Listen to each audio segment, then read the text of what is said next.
അസ്സലാമു അലൈക്കും വറഹ്മത്തുള്ളാഹി വബർക്കാത്തുഹു. നബി സല്ലല്ലാഹു അലൈഹി വസല്ലമ പറയുന്നു, ദാനധർമ്മം കാരണം സമ്പത്ത് വർദ്ധിക്കുകയല്ലാതെ സമ്പത്ത് ഒരിക്കലും ചുരുങ്ങുകയില്ല. അതുകൊണ്ട് തന്നെ ദാനധർമ്മം ചെയ്യുക. 2. വിട്ടുവീഴ്ച ചെയ്യുന്നവന് അഭിമാനം വർദ്ധിക്കുകയല്ലാതെ അയാൾ അപമാനിയാവുകയില്ല. അതുകൊണ്ട് തന്നെ നമ്മൾ ക്ഷമിക്കുക. മറ്റുള്ളവരിൽ നിന്ന് എന്തെങ്കിലും ബുദ്ധിമുട്ടുകൾ വന്നു പോയാൽ നമ്മൾ ക്ഷമിച്ചു കഴിഞ്ഞാൽ അള്ളാഹു അതിന് നമുക്ക് അഭിമാനം വർദ്ധിപ്പിക്കുന്നതാണ്. 3. അള്ളാഹുവിൻ്റെ പ്രീതിക്ക് വേണ്ടിയുള്ള വിനയം കാരണം അവനെ ഉയർത്തുകയല്ലാതെ അള്ളാഹു അവനെ താഴ്ത്തുകയില്ല.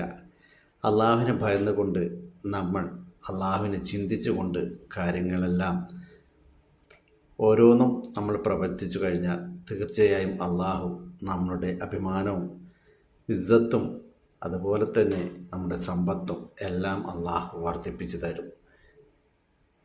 അതുകൊണ്ട് തന്നെ അള്ളാഹുവിനെ ഓർക്കാനും ക്ഷമിക്കാനും